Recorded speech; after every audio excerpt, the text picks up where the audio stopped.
sacré matin. Nous sommes depuis quelque temps à la recherche des Camerounais qui, ici aux États-Unis d'Amérique, font des choses formidables pour cette grande nation, mais également qui pourraient apporter leur expertise au Cameroun. C'est ainsi que dans notre recensement des Camerounais de l'étranger, notamment ceux qui vivent ici aux États-Unis, on a pu déceler quelques-uns qui occupent des places importantes, des places de choix dans le système américain de développement. Et on se demande bien, qu'est-ce qu'il peut faire pour le Cameroun? Ce matin, notre invité, c'est Alain Roger Fotsodada. Il est ingénieur, génie chimique, spécialiste des traitements des eaux. Bonjour Alain. Bonjour Cyril. Alors, nous, on vous a rendu visite. Vous nous avez amené ici sur votre terrain de travail. On a vu que vous occupez de la potabilité de l'eau, de l'accessibilité à l'eau potable. Vous gérez pratiquement dans tout Houston le ravitaillement en eau. C'est votre entreprise qui a gagné ce marché? Oui, mon entreprise SI Environmental a gagné tous les forages, alors toute l'adduction d'eau dans la zone ouest de la ville de Houston. Mais comment ça se passe? Parce que chez nous au Cameroun, c'est la Camboita, la CDE qui s'en occupe. On a une seule entreprise pour ravitailler tout le pays. Mais ici, on s'est rendu compte que vous n'avez qu'une partie de la ville et une autre entreprise gère une autre partie de la ville. Comment ça se passe? Pourquoi cette fragmentation du travail, ce découpage, ce morcellement des tâches? C'est la compétition. Et dans le souci d'avoir une qualité aux populations, on met tout le monde en compétition. Là, nous avons des districts pour 2 ans. Et après, 2 ans. Oui. Votre contrat, c'est 2 ans. Oui. Pour chaque district, on a des contrats pour 2 ans. Et après 2 ans, après 18 mois, au 18e mois, on passe, on repart sur l'appel d'offres. Et puis maintenant, dans chaque district, il y a des gens qui décident. Si on a bien fait pendant les 18 mois passés, on va nous reconduire pour les 24 autres mois. Si on a mal fait, alors ils regardent l'autre concurrent qui est là. Mais comparativement au Cameroun, que vous connaissez bien, qui est votre pays d'origine, oui. Ce n'est pas comme ça chez nous au pays. Au pays, c'est une entreprise qui s'occupe de tout ça, non? Oui. Alors, quel est l'avantage d'avoir cette fragmentation, ce découpage administratif, ce découpage territorial de la fourniture en eau? Parce que vous gérez tout le district ouest de Houston, une autre entreprise gère le district nord, le district sud, le district est. Alors, Houston est fragmenté ainsi. Et ça crée de la compétition, c'est vrai, ça crée de l'émulation, c'est vrai. Mais est-ce que c'est efficace? Très efficace. Comment? Parce que c'est le souci de l'accès continu de l'eau à la population qui ont amené les autorités dans cette ville, notamment dans toutes les villes des États-Unis, à faire cette fragmentation de la distribution en eau et d'énergie en district. Parce que quand vous avez une seule arrivée d'eau pour une ville, c'est un problème. Quand vous avez une seule arrivée d'eau, c'est un problème parce que le jour où il y a un petit problème avec cette arrivée d'eau, tout le monde n'a pas d'eau. Mais Alain Roger Fotsodada, dites-nous, comment ça se passe? Qui est le patron de l'eau ici? C'est le gouvernement? Non, c'est la mairie. C'est la mairie? C'est la mairie. Comment ça, c'est la mairie? C'est la mairie qui gère l'approvisionnement en eau de la ville. Ah bon? Houston, c'est une agglomération qui regroupe, je vais dire, une demi-douzaine de mairies. Mais chaque mairie gère l'eau dans son entourage. Ah donc ce sont les maires qui sont les patrons maires. de l'eau. Ce sont eux qui décident. Donc si l'eau n'est pas bien, on va s'en prendre à la mairie. Oui, c'est le maire qui est responsable. Ce n'est pas le gouvernement. Non, le gouvernement n'a rien à faire. Le gouvernement n'a rien à faire. Nous sommes, aussi bizarre que ça puisse paraître, nous sommes en compétition dans certains districts avec la mairie de la ville. Mais dites-nous, Alain Roger Fotsodada, lorsque c'est la mairie qui approvisionne les populations en eau, ça se passe comment? Elle puise l'eau là où? Nous, à Douala, il y a le Vouri, il y a le Mungo, il y a la Dibamba. Ils font des forages. Ici à Houston, je vais déjà vous dire une chose que vous avez sûrement remarqué. La ville de Houston est sur la ligne tropicale, si je peux dire, comme la ville de Douala. Donc c'est le même climat, ce sont les mêmes problèmes, c'est la même géographie. Donc du coup, tout ce qui est fait à Houston peut être fait à Douala. Ah bon? Oui. Mais comment ça? Il faut que je donne cette précision. La ville de Douala donne sur le Vouri, qui donne sur la mer, qui est l'ouverture sur la mer. Oui. Ok. La ville de Houston donne sur l'autre coin qui s'appelle Béton, qui est l'entrée du port de la ville. C'est la même structure que Douala. Donc, on a les mêmes problèmes d'eau, on a les mêmes structures pour, si je peux dire, la même géographie pour l'eau comme à Douala. Donc, ici aussi, vous avez des coupures d'eau? Non, on n'a pas de coupure d'eau. Mais Non, comment, c'est pas ce que j'ai dit. mais pourquoi vous n'avez pas de coupure d'eau ici? On n'a pas Et de nous, coupure à d'eau. Douala, Je vais vous donner un exemple. L'eau est rare à Douala. L'eau est rare parce que ce que j'ai vu, ce que j'ai observé au Cameroun, ce que j'ai observé dans les villes du Cameroun, c'est que il y a une seule source d'approvisionnement d'eau. Il y a une seule arrivée d'eau. Et généralement, si cette source d'approvisionnement a un problème, toute la ville en dépend. Mais ici, ça se passe comment? Ici, J'ai vu c'est qu'ici, simple. Je vais vous expliquer comment. Vous m'avez amené dans vos différents ateliers. J'ai vu qu'il y avait des bornes partout, des châteaux d'eau.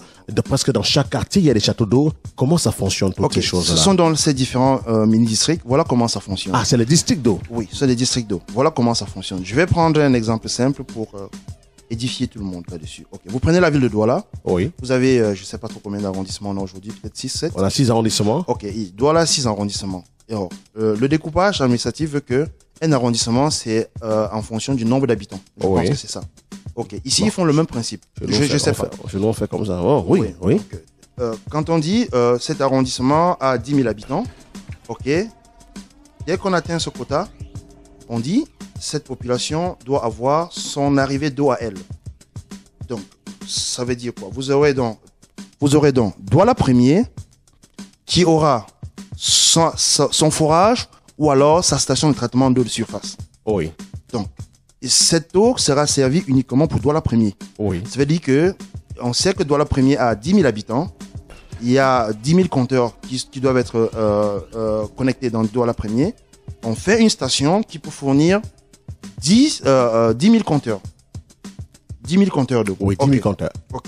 Et on suppose que chaque habitation, ou alors chaque compteur, a 5 personnes, c'est-à-dire le père, la mère et les 3 enfants. Oui. Ok, donc on fait un calcul sur cette base pour dimensionner le forage qu'on devrait construire. Ou alors la station de traitement d'eau qu'on devrait construire pour cette unité administrative. Donc la quantité d'eau est fonction de la démographie. De la démographie, du nombre d'habitants. oui, du nombre d'habitants.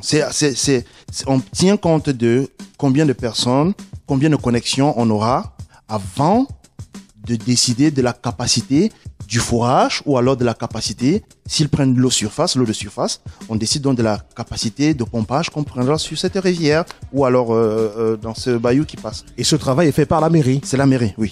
Bon, alors maintenant, ici vous n'avez pas de coupure d'eau. Vous avez de l'eau en continu. Oui. Est-ce qu'il ne vous avez pas d'avoir des pannes? Il y a des pannes. Et on fait comment quand il y a des pannes? Ok, je vais encore revenir sur l'explication que je donnais tout à l'heure. Les districts, c'est pas très magique, c'est simple. Ok.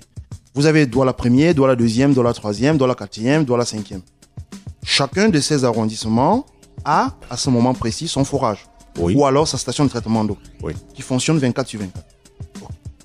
Si il y a ce qu'on appelle ici le principe d'interconnectivité. C'est-à-dire que tu te connectes, tu as un tuyau qui part de ton château vers le district voisin. Ça veut dire que tous les districts sont connectés avec le district environnant. Donc, du coup, je prends le cas de Douala toujours. Douala premier a son forage ou alors à sa station de traitement d'eau et elle est connectée, elle a l'interconnexion avec Douala deuxième ou alors elle a l'interconnexion avec Douala troisième. Ok. Si le matin, la pompe de Douala premier tombe en panne, on active l'interconnexion avec Douala deuxième et puis les deux mères se mettent ensemble et disent hey, voilà, s'il vous plaît, ici à Douala premier, nous on a un problème d'eau. Est-ce que vous pouvez nous vendre ou nous emprunter un peu d'eau? Et Douala deuxième va dire, ok, il n'y a pas de problème. Ils mettent un compteur à l'interconnexion et ils ouvrent les vannes. L'eau va donc du forage ou alors de la station de traitement d'eau de Douala deuxième. Il va approvisionner la station de Douala premier qui sera distribuée aux populations de Douala premier. Et donc, les populations ne sentiront jamais que leur forage a un problème. Et pendant ce temps, on arrange le problème simplement. Et le jour où le problème est arrangé, ils repartent ensemble au lieu de l'interconnexion, ils lisent les compteurs, ils disent bon voilà, je vous ai emprunté 200 000 mètres cubes pendant que vous étiez en panne, de deux choses de l'une. Soit vous me payez en numéraire, soit vous gardez ça, le jour où j'aurai un problème, vous me repassez mes 200 000 mètres cubes. Ah ben dis donc. Et le tour est joué. Et donc du coup, les populations n'ont pas de coupure d'eau. Mais alors, comment comprendre, cher frère camerounais Alain Roger Fotsodada, Vous qui êtes ici aux États-Unis, et vous qui êtes pratiquement le patron de l'eau à Houston West, comment comprendre que Douala soit sur des nappes d'eau, Douala est sur le Vouri, Douala côtoie la Dibamba, Douala côtoie le Mungo, et que à Douala qu'il y ait des problèmes d'eau? Vous qui venez tout le temps au Cameroun, quand vous voyez ça, vous qui êtes technicien, vous qui faites ça pour les Américains, comment comprendre? Expliquez aux populations, ils écoutent la radio. Ils écoutent la radio, expliquez-leur pourquoi à Douala on a des problèmes d'eau. Je suis un technicien. Je vois la chose en tant que technicien. Maintenant, le politique définit, on doit définir ce qui doit être fait. Et nous, derrière, on dit, bon, voilà, on peut apporter notre technicité là-dessus. C'est un point, c'est tout. Donc maintenant, ils ont décidé, il y a le Vouri, vous avez cité. Maintenant, est-ce que le Vouri, la qualité de l'eau du Vouri, est-ce que le gouvernement ou alors la mairie de Douala a les moyens de traiter cette eau? Parce que moi, je pense qu'elle est polluée, le Vouri. Ce fleuve, il est pollué. Vous avez toutes ces usines autour. De cimenterie. Voilà, vous avez tout ça. Qui déverse le déchet dans l'eau. Voilà, vous avez le port qui est tout à côté. Donc, c'est pas évident de pouvoir capter. Et puis, le Vouri donne directement sur la mer. Donc, vous avez du sel qui va sûrement remonter. Donc, maintenant, les caractéristiques de cette eau, est-ce que, en la traitant, est-ce que les coûts ne sont pas très importants? Ça, c'est d'un pour le Vouri. De deux, vous avez la Dibamba de l'autre côté. Quelles sont les caractéristiques de l'eau de la Dibamba? Est-ce que, en allant chercher l'eau jusque sur la Dibamba, est-ce que son transport sur Douala revient moins cher? Parce que il faut que ceux qui définissent les projets, ils ont, je pense, ils mettent sur la table le rapport qualité et prix. Qu'est-ce que ça coûte de ramener l'eau, d'aller la chercher sur la Dibamba? Maintenant, aller sur le Mungo le chercher. Je crois que c'est la solution qu'ils ont choisie. Avec Yato. Avec Yato. Voilà, ils sont allés sur le Mungo chercher l'eau. Mais à mon avis personnel, c'est très loin. Parce que, comme je disais tout à l'heure, Douala se retrouve toujours avec une seule source d'eau. Donc, si demain il y a une pompe qui... peut-être qu'ils ont une deuxième pompe qui va fonctionner, ou bien ils ont 3-4 pompes qui envoient de l'eau sur Douala. Mais si il y a une pompe qui ne marche pas, c'est un problème. Et la deuxième chose qu'il faudrait qu'on remarque là-dessus, c'est que ceux qui sont très loin de cette station, ils vont avoir des pertes de charge. Ouais, comme les gens de PK12, par voilà, exemple. Du coup, ils n'auront pas de pression. Là-bas, Ils n'auront pas hein. de pression. Ou alors, ils peuvent juguler ce problème en installant des pompes d'élevage sur le chemin. Oui, mais dans les maisons aujourd'hui, les gens ont les suppresseurs. On envoie les camions acheter des suppresseurs. Et même on est passé aussi à une autre façon de pouvoir juguler ces problèmes d'eau, parce que vraiment c'est récurrent. Rappelez-vous que le ministre de l'eau et de l'énergie a annoncé à grand renfort de publicité l'autre jour que la station de Mbalmayo sera disponible dans 2 années. Mais entre-temps, vous voyez des gens à la télévision qui se bagarrent avec des seaux d'eau, qui se lèvent à 4 heures du matin pour aligner les seaux d'eau, pour avoir de l'eau. C'est vraiment difficile. Hein? On le dit comme ça, c'est pas qu'on sabote le pays. Nous sommes entre Camerounais ici, il faut le dire ainsi. Il faut dire la vérité. Alors vous ici, vous nous avez fait visiter pendant une demi-journée vos activités. Nous, on a décidé de vous suivre, hein, comme nous suivons ici aux États-Unis la plupart des Camerounais qui nous intéressent et qui pourraient partager leur expérience avec le pays, le Cameroun, parce que nous cherchons à développer notre pays et à chercher à trouver justement les compétences et à dire aux Camerounais qu'il y a des compétences camerounaises à l'international. Comme vous, Alain Roger Photo Dada, qui est donc ingénieur génie chimique, spécialiste des traitements de l'eau, qui est ici à Houston aux États-Unis d'Amérique. J'ai visité les centres de production. Alors, je me suis rendu compte d'une chose, que pour alimenter un district, c'est 2 cuves qui ne sont même pas si grandes que ça. Est-ce que ça ne coûte pas cher pour le gouvernement camerounais de faire ça? Est-ce que ça coûte moins cher que ce que je vous ai vu en train de faire partout là? Je vous ai vu avec des petits appareils qu'on appelle le forage, le pompage d'eau. Oui, j'ai visité les armoires de traitement, là où on met la salle de contrôle. La salle de désinfection. De désinfection, oui, j'ai vu ça. Oui. Bon, et j'ai aussi vu le château qui n'est pas si grand que ça. Oui. Est-ce que ça ne coûte pas cher? Pas autant que ça coûte pas autant. Est-ce que vous pensez qu'une mairie à Douala peut financer ça?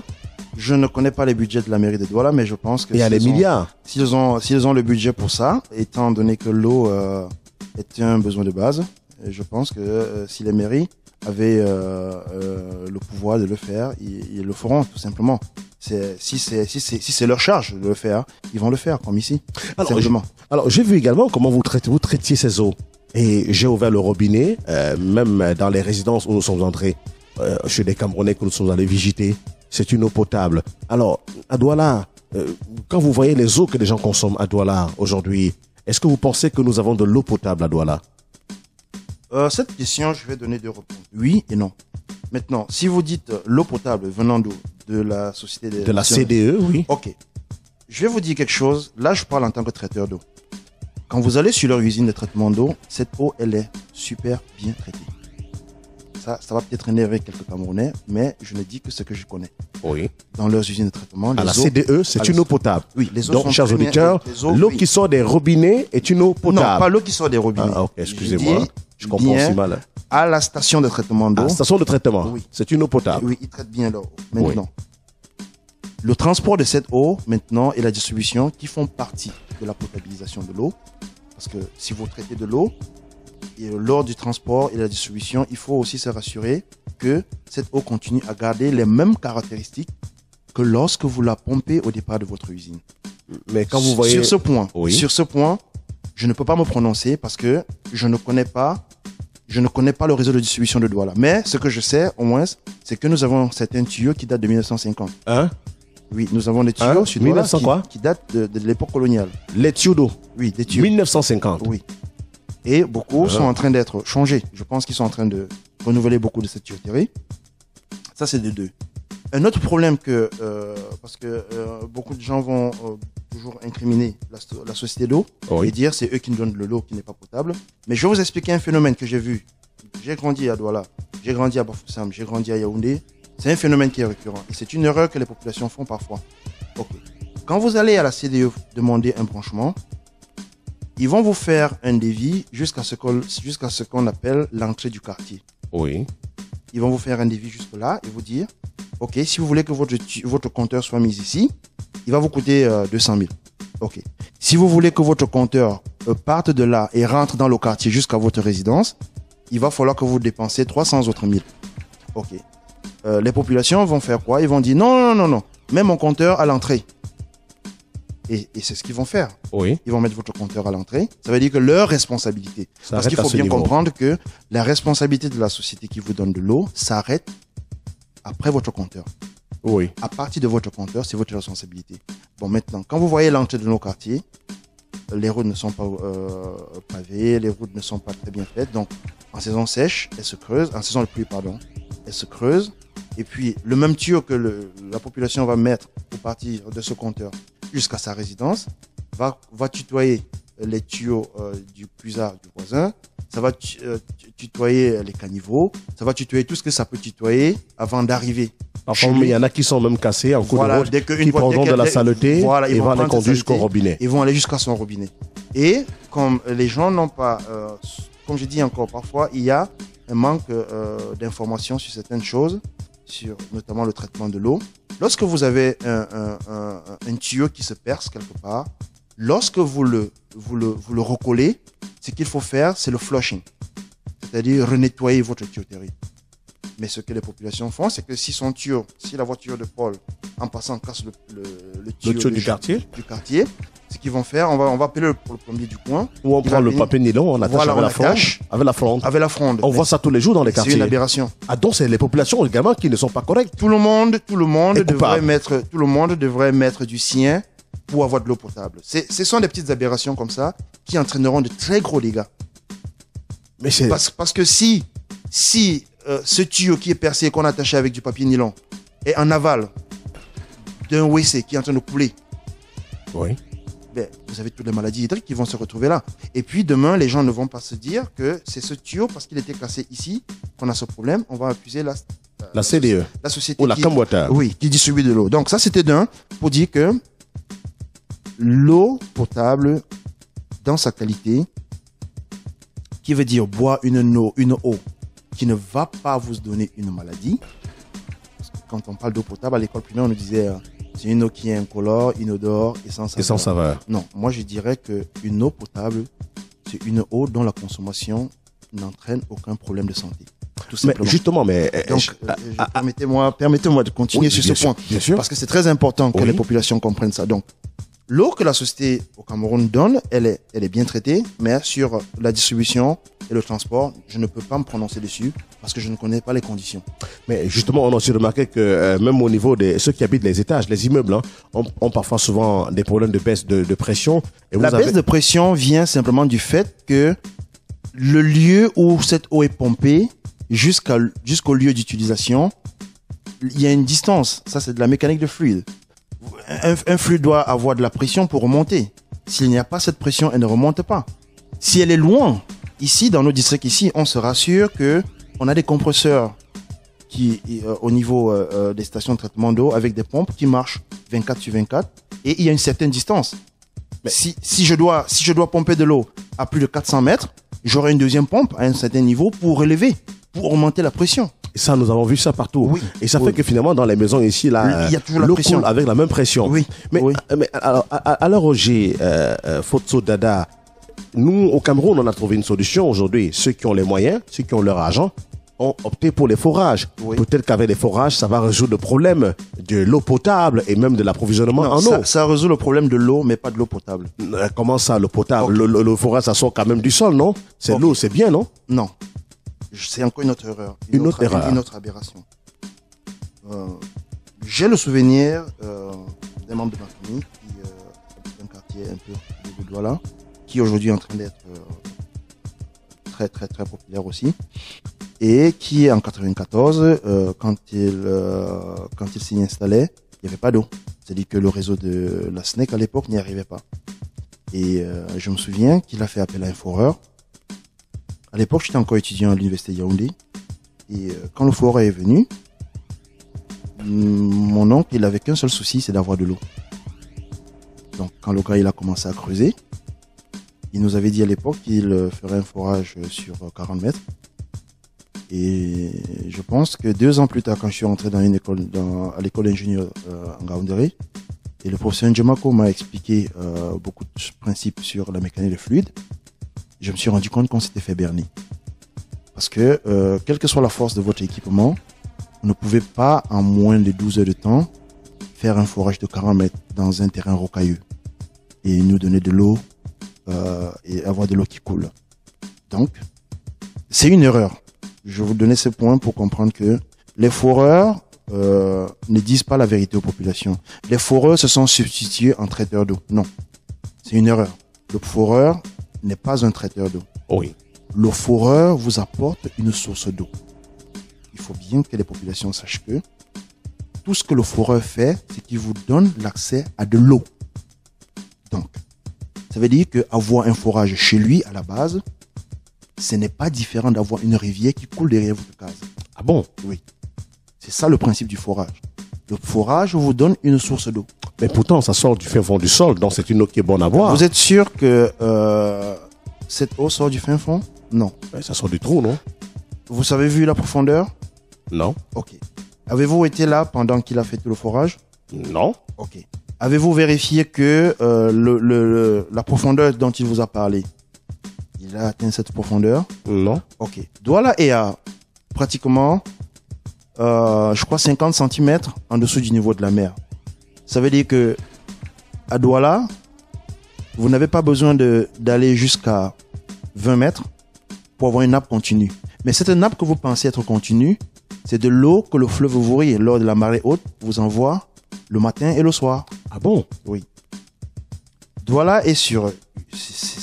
on est dans le littoral, comme on dit. Le littoral, ce n'est pas... on appelle la région Oui, littoral. Douala est à 40 cm en dessous de la mer. En dessous du niveau de la mer. Ouais, si vous regardez bien à Douala, excusez, hein, ceux qui nous écoutent ce matin vont peut-être trouver ça dégueulasse, mais si vous allez dans certains quartiers de Douala, vous allez chez les gens le matin, très tôt, les WC sont pleins. Oui, ah oui. Ok. Et dans la journée, vous n'allez plus voir le WC va descendre. Qu'est-ce qui explique ça? C'est la marée. Et parfois on dit que c'est le Mboma. Non, il faut qu'on arrête de mystifier toutes les choses, qu'on dise des choses qui ne tiennent pas. C'est juste que le matin, quand il y a la marée haute qui vient, toute l'eau qui vient du Vouri, qui vient de la mer, pousse l'eau et l'eau ne va pas aller quelque part. Ça va rentrer dans les nappes souterraines et ça va pousser. Et là où ça trouve un WC, voilà, il ressort. Ça augmente son débit. Son débit. Voilà, et quand la marée basse recommence, ça va. C'est reparti. Voilà, et c'est pourquoi, si les gens sont attentifs, ils vont voir que ces phénomènes se passent généralement le matin et en fin de soirée. Oui. Parce que c'est les 2 moments de la journée où il y a la marée. Oh là là. Donc, c'est ça. Donc, c'est pour dire une chose, c'est que quand vous faites un forage, c'est juste une source d'eau que vous avez. Ça veut dire que on vous a apporté de l'eau. Mais maintenant, quelle est la caractéristique, ou alors quelles sont les caractéristiques de cette eau? Ça, c'est la question que vous vous posez dès que le premier jet d'eau sort. Mais justement, et par rapport au forage que les gens font dans leur domicile, les châteaux, les grosses villas et toutes les maisons, vous nous dites que ça ne garantit pas la potabilité. Ça ne garantit Est-ce que la pas. marée de ce Vouri-là concerne également les forages? Ça peut concerner les forages. Si vous tapez sur une nappe superficielle, vous n'avez rien fait du tout. Mais pour un bon forage, qu'est-ce qu'il faut en faire? Déjà, il faut qu'un géologue, je ne sais pas s'il y a une cartographie hydrique de la ville de Douala ou bien du Cameroun, parce on devrait commencer par là. On doit avoir une cartographie de l'eau et vous rassurer que là où vous êtes en train de vouloir forer, qu'effectivement vous allez trouver une nappe. À quelle profondeur? Vous pouvez trouver 4-5 nappes, vous pouvez traverser 4 à 5 nappes avant d'arriver sur la bonne nappe.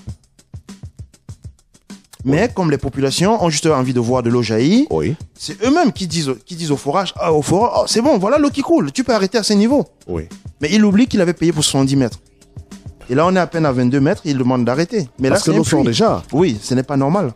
Maintenant, ce forage à 22 mètres, cette nappe que vous avez trouvée à 22 mètres, est-ce qu'elle est suffisamment fournie en bonne qualité pour La 365 consommation. jours? Voilà. Parce qu'à un moment donné, vous vous rendez compte que c'est une nappe qui va avoir de la boue, et puis vous avez les pompes comme ils utilisent à 95%, les pompes immergées. Cette pompe va se griller tous les 2 mois. On va se dire, pourquoi est-ce que ça se grille? C'est parce que cette pompe est plongée dans de la boue. C'est-à-dire que dès que vous avez pompé 2 mètres cubes, Mais vous savez, on dit souvent aux gens, j'ai souvent entendu des gens qui disent que leur pompe est grillée parce que l'eau, ils ne consomment pas assez d'eau. On dit, mais il faut évacuer l'eau, il faut verser l'eau par dehors. C'est ce que les foreurs disent, hein. Que non, quand vous avez le forage chez vous, distribuez de l'eau au voisin pour que la pompe fonctionne régulièrement. Alors vous nous dites que c'est une question de bout. mais ça c'est une aberration. Si vous avez un équipement, c'est un peu comme si vous me dites que vous avez la télé à la maison, vous l'allumez pas, elle va se griller. Mais vous êtes là pour dire la vérité aux Camerounais. J'ai dit une Les gens chose, veulent savoir, les gens veulent comprendre. Parce que je dis encore, le dimensionnement est très important. Quand vous décidez de faire un forage pour votre maison, si vous décidez de faire un forage pour votre maison, vous mettez une pompe, si vous avez besoin de 5 mètres cubes d'eau par jour, vous mettez une pompe qui va vous faire, vous faites un château de 5 mètres cubes, Oui. et vous mettez une pompe peut-être de 3-4 mètres cubes par heure, ou bien 2 mètres cubes par heure. Ça veut dire que cette pompe va pomper 2 heures par jour, votre château sera plein, et puis vous avez de l'eau pour toute la journée, Oui. tout simplement. D'accord. Ça, c'est simple. C'est une question de dimensionnement. Donc, vous nous dites que, quels sont donc, chers frères, ingénieurs, génie chimique, vous qui travaillez ici aux États-Unis, qui faites de si grandes choses, et partout où nous sommes passés, j'ai vu des Blancs vous accoster, vous saluer avec beaucoup de respect, et moi, ça m'a tellement touché, c'est dans cette émotion de Camerounais que je suis, j'ai dit, mais voilà un jeune Camerounais qui est si respecté par les gens ici aux États-Unis. Que fait-il faire pour avoir un bon forage à la maison? Qu'est-ce que l'homme qui construit sa maison là maintenant, quelles sont les différentes étapes pour être sûr qu'il a une bonne eau? C'est aussi ça le rôle de la radio, d'éduquer les populations. Oui. Si vous voulez faire un forage, il y a des questions que vous devriez vous poser au départ. Un instant, s'il vous plaît. Oui, bien sûr. Vous avez des questions que vous devriez vous poser. Et au fur et à mesure que vous vous posez ces questions, vous donnez les réponses doivent venir toutes seules pour pouvoir voir si vous êtes sur la bonne voie avec le foreur ou pas. Okay. La première question que vous devez vous poser, c'est y a-t-il de l'eau sur mon terrain? Et comment on fait pour savoir qu'il y a de l'eau sur le vous terrain? avez besoin d'un hydrologue, vous avez besoin d'un géologue. Il y en a à Douala? Oui, oui, je crois qu'il y a des compétences dans ça au Cameroun. D'accord, vous nous donnerez les références tout à l'heure. Voilà, vous avez besoin d'un hydrologue, d'un géologue, qui va venir se rendre compte, faire une étude, je crois qu'elle est sismique. Parce que chez nous au Cameroun, c'est le plombier qui fait tout ça. Hein. C'est le plombier. Hein. Donc, vous vous posez cette première question, y a-t-il de l'eau sur mon terrain? Et la personne qui répond à cette question, c'est le géologue. C'est l'hydrologue. Donc, vous l'appelez. Donc, vous faites, c'est un bureau d'études. Il fait son étude. Oui, il vous dit qu'il y a de l'eau sur le terrain. Oui, et il vous dit maintenant, il y a de l'eau et à telle profondeur. Ah d'accord, à telle profondeur. Oui. Parce que vous dites qu'il y a de l'eau, c'est une chose. Maintenant, la profondeur, c'est une autre. Oui. Donc, ces 2 premières questions doivent être répondues avant que vous ne continuiez. Oui. Y a-t-il de l'eau et à telle profondeur? Oui, il y a de l'eau à 50 mètres, à 25 mètres, à 70 mètres, à 80 mètres. C'est ça qui vous donne la décision. OK. Maintenant, si vous vous posez l'autre question, dois-je faire un puits ou un forage? Ah, donc ça dépend. Ça dépend. Par rapport à la profondeur, par rapport à l'utilisation. Parce que quand vous le faites, il y a une utilisation qui est donnée à ça. Oui. Vous ne prenez pas de l'eau juste parce qu'il faut de l'eau. Vous voulez l'eau pour une certaine utilisation. Oui. Si c'est une utilisation domestique, ça a autre connotation. Si c'est une utilisation industrielle, c'est toute une autre On connotation. veut l'eau pour faire tout, comme l'eau de la CDE. Ok. Donc, maintenant, l'autre question, quand on dit sur la question de devrais-je faire un puits ou un forage, il faut bien savoir qu'un puits, de par sa structure et sa profondeur, récolte à 95% ce qu'on appelle les eaux de surface. Les eaux de surface. Oui. Donc les Ça veut eaux dire que les eaux de WC. pluie, tout ce qui est tout autour. Tout ce qui est, on dit des eaux de WC. Voilà, voilà, les eaux de ruissellement qui peuvent être là tout à fait. Ça, c'est le puits. Voilà, ça c'est le puits. Le forage capte des eaux vraiment en profondeur. Et souvent les nappes sont un peu propres. Oui. La propriété dépend, quand je te parle de propriété, c'est sur le plan bactériologique. Parce Oui. que la caractéristique d'une eau de forage dépend du nombre de nappes, du nombre de couches, pardon, que l'eau a traversé pour arriver dans cette nappe. Oui. Donc, si vous avez le sable, vous avez le silex, vous avez le fluor, vous avez une couche qui contient le calcium, vous avez une couche qui contient le manganèse, vous avez une couche qui contient le fer. Tout ça va se retrouver dans la nappe que vous avez en bas. Oui. Tous ces éléments. Ok. Après ça, vous vous posez la question, où est-ce que je dois implanter mon forage dans ma concession? C'est une autre question que vous vous posez. Et ça, c'est toujours le cabinet, le géologue qui vous donne cette information. Le lieu exact où vous devez implanter votre forage. À la suite, vous vous posez la question du débit. Ça revient à la question tout à l'heure. Quand vous dites le débit, c'est quel volume d'eau j'ai besoin au quotidien. Quel est le volume d'eau dont j'ai besoin au quotidien. Et vous définissez la taille de votre forage, la fonction du débit d'eau, du besoin que vous avez au quotidien. Donc, ce n'est pas le plombier qui décide de faire comme il veut. Non, c'est vous. Vous habitez votre maison. Si vous êtes dans une maison de 2 personnes et que vous avez besoin de 1 mètre cube d'eau par jour, pourquoi est-ce que vous allez vous encombrer avec un forage avec une pompe qui fait 6-7 mètres cubes par heure? Vous n'en avez pas besoin. Oui. Si vous avez une pompe qui fait 6-7 mètres cubes par heure, et puis vous avez un bac de retenue qui fait à peine 1 mètre cube, mais vous allez faire péter ce bac lorsque la pompe aura fonctionné pour moins de 5 minutes. Donc, le dimensionnement est très important pour déjà les coûts de votre forage. Et un foreur devrait savoir ça. Mais, à 95% au Cameroun, le foreur va te faire le plus gros forage en te faisant croire que plus il est gros, plus il est important. Non. Mais dis-nous, Alain Roger Fotsodada, et vous êtes notre invité dans cette émission. Nous sommes ici aux États-Unis où nous faisons cette interview pour le bien de nos auditeurs. Vous êtes ici chez les autres, aux États-Unis. Vous Oui. êtes bien intégrés. Et pourquoi vous ne mettez pas vos compétences au service des Camerounais? Est-ce que vous ne pouvez pas ouvrir au Cameroun un cabinet où les gens pourraient venir prendre des conseils? Nous avons pour ne un plus... Ah, vous avez un cabinet? Nous avons un cabinet sur le Cameroun. C'est situé où? Nous sommes situés à côté du collège de l'Agapé.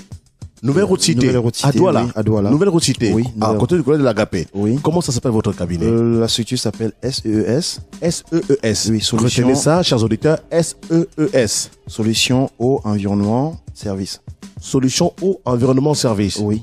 Alors, si les gens viennent là-bas, ils auront tous les conseils pour l'eau, pour avoir une bonne eau. Tout. Vous pouvez les guider, vous avez des techniciens Tout. sur place. Nous avons une batterie d'ingénieurs sur place et puis nous avons qui est coordonné par le docteur Ndi, qui est enseignant-chercheur à l'université Ngaoundéré, Oui. qui était un vaillant et brillant spécialiste du traitement de l'eau, qui n'a fait que de la recherche dans le traitement de l'eau depuis une vingtaine d'années aujourd'hui.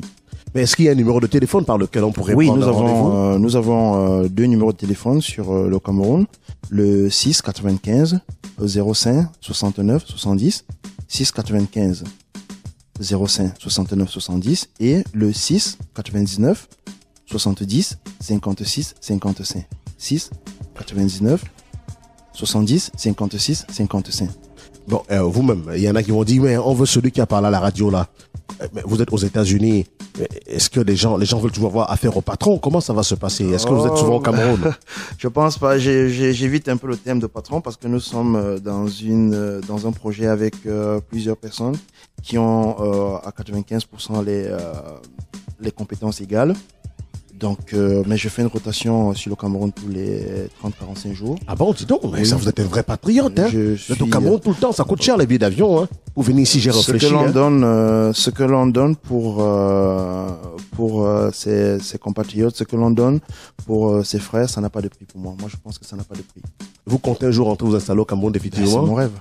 quand vous aurez pris tout l'argent des Américains? Je ne prends pas leur argent, je prends leur savoir-faire. Et je pense que le Cameroun en a besoin. Et je suis ouvert et je fais tout cela parce que j'ai envie de développer. Ça fait 18 ans, ça fait 17 ans que je fais dans le traitement de l'eau. Et mon rêve, c'est de voir tout le monde avoir de l'eau potable. Parce que je vais vous dire une chose, il faut toujours qu'on dise des choses telles que ça se présente. Parfois, on incrimine toujours, comme je dis, la société d'eau, elle ne donne pas de l'eau potable. Même ici, après que l'eau du robinet que vous avez vu, qu'on trouve qu'elle est potable, mais il y a des gens qui mettent encore un système de traitement additif. Donc, c'est aussi valable pour les fourrages qu'on fait? Oui, il faut traiter son eau. Et pour traiter son eau, il faut déjà faire une analyse. Ah, d'accord. Vous faites une analyse. C'est quoi le traitement d'eau? Dites-moi, c'est quoi l'eau? Le traitement de l'eau, c'est simplement prendre une eau avec des caractéristiques A et les amener à une caractéristique B en fonction de son utilisation. Mais on veut boire, se laver et laver les habits avec. Ok, maintenant. On veut une eau pour tout faire, comme l'eau de la CDE. Oui, une eau pour tout faire, c'est bien. Mais maintenant, quelles sont les caractéristiques de votre eau au départ? Vous avez une eau, vous avez Bonabéry qui est à 90% en moins de 60 mètres est plein de fer. Vous avez de l'eau qui est pleine de fer à Bonabéry. Oui. Et le fer, pour le faire partie, ce n'est pas évident. C'est pourquoi vous verrez, vous allez puiser votre eau de forage à Bonabéry, elle est claire. Et dès que le fer a la mauvaise tendance à vouloir rentrer à son état initial, qui est l'oxyde ferreux, donc dès que vous le mettez à la lumière, dès que l'oxygène y va, il y a une réaction, et puis ça devient rouge. Oui, ça, voilà. On a vu donc, ça. Voilà, donc c'est traiter son eau, c'est très important, et il faut faire appel à des spécialistes du traitement de l'eau que nous sommes. Voilà, justement. La Oui, SEES. Oui. SEES. Solution au environnement service. Oui. Situé donc à côté du collège Lagapé, Nouvelle Route, Nouvelle Route Cité, ici à Douala. Merci beaucoup à Roger Fotso Dada d'avoir accepté de répondre à nos questions, vous avez reçu dans votre bureau, hein. On a visité vos installations. Ils peuvent entendre au fond sonore là, un peu les ronflements là. Ce sont donc les appareils qui sont en train de tourner, les pompes, hein. Ouais. Voilà. Merci d'avoir accepté de nous accorder cette interview dans votre bureau ici. Et vous êtes il y a beaucoup de blancs qui travaillent, vous êtes des patrons de beaucoup de blancs. Ça fera plaisir au Camerounais. C'est pas une finalité, oui, c'est juste que j'ai la compétence. Mais ils reconnaissent quand même vos compétences. Ils reconnaissent la compétence, mais il faut pas que les gens se trompent. Il faut qu'on sache que, en tant qu'immigrants, ils savent que vous avez les capacités de faire tout ça. C'est pourquoi ils font tout pour vous retenir. Oui. Mais moi, je pense que mon expérience, maintenant, on en a besoin au Cameroun. Oui, bien sûr. Il faut penser à rentrer à la maison. Il faut penser. Et j'allais ajouter un point d'honneur à tous les enseignants qui m'ont formé, le professeur Kamgaricha, Dr Ngassoum, Dr So, Dr Ndi, paix à son âme, le professeur Kayem, tous ces enseignants qui, depuis l'université de Ngaoundéré, en passant qui depuis l'université Yaoundé 1, c'est-à-dire que le professeur Anvamzolo, qui m'a fait un cours en enzymologie, en biochimie, professeur Mbiapo félicité, feu docteur Simon, tous ces enseignants qui m'ont donné le goût, qui m'ont donné les connaissances que j'ai aujourd'hui, tout cela, le docteur Ali Ahmed, le professeur Ali Ahmed, pardon, à l'université Ngaoundéré, le professeur Nakle Fomete, qui m'a fait... Qui est maintenant arrêté à l'université de Tchang. Oui, c'est lui qui m'a fait mon premier cours d'analyse en maths. Et tous ces enseignants, ce que je suis aujourd'hui, c'est le produit. Ce que je fais aujourd'hui, ce n'est pas ici que je l'ai appris. Oui. Ah, ça, il faut le préciser, hein. Oui, c'est important. Il faut le préciser. Les compétences, les formations que l'on a au Cameroun, moi, je pense qu'elles sont excellentes. Parce que si je suis arrivé ici, ils ont reconnu mon diplôme, ils ont reconnu mes compétences et qu'aujourd'hui, je suis responsable de district pour donner de l'eau à une population de moins de 2 millions de personnes. Ah oui, ça c'est 2 millions de personnes. Hein. Je suis très fier de ça, mais je suis fier des enseignements que j'ai reçus tant à l'université de Yaoundé 1, au département de biochimie, que tant qu'à l'université de Ngaoundéré, à l'école nationale supérieure des sciences agro-industrielles, en abrégé INSAI, où j'ai passé mon cursus d'ingénieur. Donc, je tire un chapeau à ces enseignants-là, parce que c'est eux qui ont fait de moi ce que je suis aujourd'hui. Quelle que soit l'expérience que j'ai eue par la suite, c'est parti. Et on travaille 8 ans. Et on travaille 8 ans au Cameroun avant d'arriver ici. J'ai travaillé 8 ans, oui. J'ai travaillé 8 ans au Cameroun dans le traitement de l'eau avant d'immigrer ici en Amérique. Et je veux vraiment tirer un coup de chapeau à ces enseignants-là et leur demander simplement de continuer à former des Camerounais. Nous avons cette matière grise, nous pouvons travailler, nous pouvons faire des choses. Que les entreprises locales aussi nous fassent confiance, simplement. Les entreprises locales au Cameroun doivent comprendre qu'il y a des Camerounais qui ont des capacités, qui peuvent faire des bonnes choses. Vous l'avez compris, chers auditeurs de Radio Balafon, Alain Roger Fotsou-Dada, ingénieur génie chimique, spécialiste du traitement de l'eau, chef de district de Houston West, qui donne de l'eau à 2 millions de personnes. Nous sommes ici aux États-Unis d'Amérique. Il a accepté de partager avec nous ses connaissances en matière d'eau. Il vous a éduqué sur une bonne qualité d'eau. Il a posé les problèmes de la distribution, du transport, de l'approvisionnement en eau à Douala. Il a fait l'autopsie de l'eau en termes de qualité, d'où partent certaines maladies diarrhéiques, digestives, typhoïdes et autres maladies, dysenterie, tout ce qu'on peut avoir comme choléra. L'eau, c'est la vie et il faut une eau de qualité si on veut avoir une population en bonne santé. Il nous l'a fait comprendre et il a rendu un hommage à tous ceux qui l'ont enseigné et il vous l'a dit. Le Cameroun a de très bons enseignants. Le Cameroun a de très bons enseignements. La preuve, il a eu tous ses diplômes au Cameroun et aujourd'hui, aux États-Unis, à Houston, il est responsable de l'approvisionnement en eau de Houston West. Voilà donc les Camerounais qui font honneur au pays à l'étranger. Ils sont ici, ils sont là et nous, pendant notre séjour aux États-Unis, on va les chercher, on va les traquer, on va voir ce qu'ils font et on vous rendra compte. Vous l'avez compris, notre pays est formidable. Construisons-le seulement. Depuis Houston aux États-Unis, je suis Cyril Bojiko. Merci Alain Roger Fotsou-Dada. Merci infiniment.